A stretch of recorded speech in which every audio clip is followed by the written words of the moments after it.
Hey YouTubers, this is Jason, and this is going to be my review and my thoughts on last night's episode of Monday Night Raw.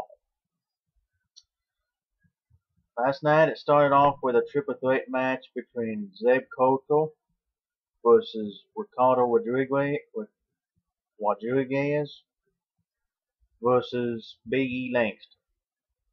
And the winner of the triple threat match would give the right to either Alberto Del Rio, Dolph Ziggler, or Jack Swagger to choose the stipulations for their triple threat match for the World Heavyweight Championship at Extreme Rules. I thought this was a goofy match. Stupid, in my opinion. I gotta be brutally honest. It was stupid. But Ricardo won, rolling up Zeb Coulter, so Alberto Del Rio gets to choose the stipulation. Next, you can like him or hate him, but you've got to respect John Cena. Probably not as the wrestler John Cena, but as the main John Cena for what he does, not only inside the ring, but outside the ring. Last night he bought 3 kids from World Wish Day, Make-A-Wish Foundation, out to the crowd, introduced them to the crowd, and granted a special wish to a little boy.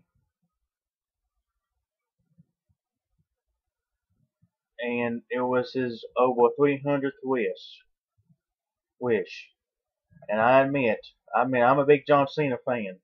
And I admit that I'm a John Cena fan. He may not be, I mean, he might not be as good as probably in the ring or wrestler, but the man, I respect him as the man. I respect him as a wrestler too, but mostly the man because outside the ring he gives so much. It's like ever since he debuted, he's been just going strong. He hasn't stopped. And outside the ring, he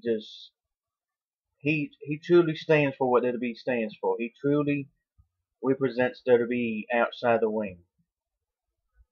And what he does for the kids, I respect that. I like that about John Cena. What he does for the kids, what he does for the community, what he does for the people outside of the ring. Okay, next was a good match between Cody Rhodes versus Randy Orton. Back and forth match. Cody Rhodes dominated a little bit during the match, and Randy Orton was going for the RKO. Cody Rhodes reversed into Crossroads, and I thought it was going to be 1, 2, 3 right there. That would be one of the biggest upsets, in my opinion, in Cody Rhodes' career if he would have beaten Randy Orton. But Randy Orton kicked out, so Cody Rhodes wasted too much time arguing. He went for the disaster kick, but got an RKO in return, and Randy Orton picked up the victory 1, 2, 3. Then we have a Divas match. Nikki Bella versus Brie Bella versus Naomi of the Funkadactyls.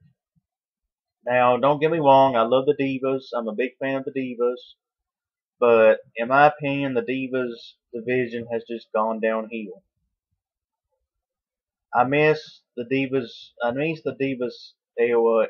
I miss the Divas division during the Attitude Era. Because the Divas matches in the Attitude Era kick butt. And I miss that era because this era's Divas division, I just feel it's like the Divas division is dead in a way to me. I mean, yes, you have Caitlyn as the Divas champion, and you have these Divas, but in my opinion, there's not real good Divas matches like there used to be. I wish there was Diva matches like when Trish versus Lita, or Chyna versus Ivory, or Sable versus Jacqueline, etc. I wish the Divas division today was like the Divas division in Attitude Era, but that's just wishful thinking. Okay, then we have a promo with the Shield. And don't get me wrong, I mean I like the Shield. I do like the Shield, and I think they're gonna be big. And I think the Shield, in my opinion, is one of the most dominant forces the WWE ever had. It's only 3 people, I know, but Roman Reigns, Seth Rollins, and uh, Dean Ambrose has been undefeated as a group. They've been unstoppable. I like the Shield, and I hope they stay. I hope WWE keeps pushing them, and I hope WWE keeps them, because the Shield, I guarantee you, is going to probably take over the WWE soon. But they came out, talked about their reign of terror, their rampage for the WWE ever since they debuted. And then the goofy trio, the 3-man band, Heath Slater, uh, Jinder Mahal, and Drew McIntyre, in my opinion, the goofiest trio in the world. They came out, tried to intimidate the Shield and try to beat them up, but did that work? Hell no. That didn't work at all. So the Shield beat up 3-man band, and while they was doing that, here comes Team Hell No, Kane and Daniel Bryan. And the Shield being, in my opinion, they being smart. They got out the ring and exited the audience. Kane and Daniel Bryan being upset, they beat up 3-man band. So we go backstage with Ryback and John Cena. John Cena getting taped up because he suffered an Achilles heel injury during their European tour. And Ryback don't like it, so he didn't want to take the chance of teaming with John Cena with him being injured. So Ryback goes backstage, complaining to Vicky Guerrero and Brian Maddox. So Vicky Guerrero came up with the idea of him teaming up with Hell No. But no, Ryback disagreed. He didn't want to trust Kane and Daniel Bryan. So Ryback decided to so-called leave the arena. So Vicky made the match. John Cena and Team Hell No versus the Shield for later tonight. Okay. Next gun match was Dolph Ziggler versus Kofi Kingston. Now this match, in my opinion, was the match of the night, because it went back and forth the whole match. Kofi Kingston nearly beat Dolph Ziggler 2 or 3 times, but Dolph Ziggler picked up the victory with the zigzag. And my thoughts on Dolph Ziggler becoming World Heavyweight Champion ever since cashing in the Money in the Bank, I like it. I like how the WWE did that. I like Dolph Ziggler being World Heavyweight Champion, and I hope he has a lengthy title reign, because I think Dolph Ziggler is the future of this business. Dolph Ziggler reminds me of Shawn Michaels, because Shawn Michaels, he was a show off, but he was able to back it up, and so was Dolph Ziggler. I just feel Dolph Ziggler should dump either Big E Langston or AJ, but mainly Big E Langston. Probably both, because I think him being a singles competitor would do him better. I think him being on his own would do him better. But Kofi Kingston versus Dolph Ziggler, I would say was match of the night. And then we had Mark Henry coming out with a tug of war rope, challenging the 2 superstars to a tug of war match. First one out is Tensai, Sweet Tea of Tons of Funk. Mark Henry puts him across the line, beating Tensai easily. Then Brodus Clay comes out, and Mark Henry beats him too. Sheamus comes out and challenges Mark Henry. Mark Henry says no, but Sheamus pushes Mark Henry's buttons. So Mark Henry tells him to come on down to the ring. They begin their tug-of-war match, but Sheamus, about to go across the line, just lets go of the rope, and Mark Henry falls on his butt. and Mark Henry getting pissed and all, didn't pay attention to Sheamus, so Sheamus gave him the blow kick. And I like this feud with Mark Henry and Sheamus. I think this feud would do both good. Get Sheamus back in the World Heavyweight title hunt, and maybe Mark Henry too. Okay. Zack Ryder versus Jack Swagger. This was a good match. This was a pretty decent match, especially for Zack Ryder. Zack Ryder, I'm surprised, was able to do.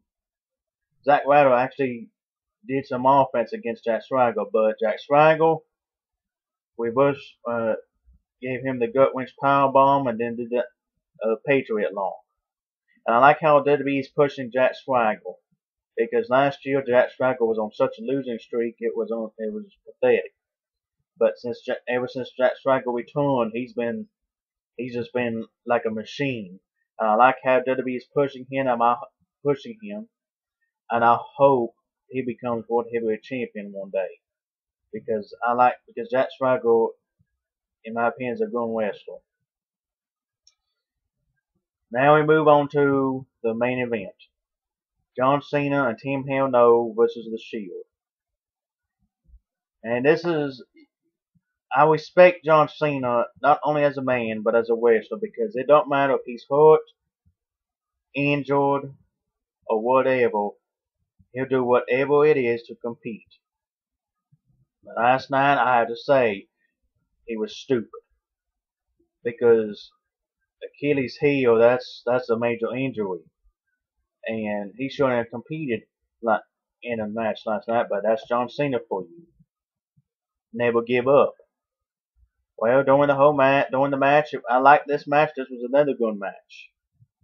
It went back and forth, mainly with Kane and Daniel Bryan tagging in, because they was weary of getting John Cena on the wing. So towards the end, John Cena gets tagged in. He does his shoulder block, does his shoulder block, 5-knuckle shuffle. He catches Seth Rollins when he does the high cross body, about to do the Attitude Adjustment, but the Achilles heel came back and bit him in the ass. And Roman Reigns came in and speared him and got the 1-2-3. The Shield, together as a group, still undefeated. And then here comes Ryback out just to stand at the top of the ramp and look down at John Cena. Stare down at John Cena. And I feel that it's gonna be. I hope they build it up more. John Cena versus Ryback. That's gonna be one hell of a match at Extreme Rules. But that's my review for last night's episode of Raw. Thank you for watching, and goodbye.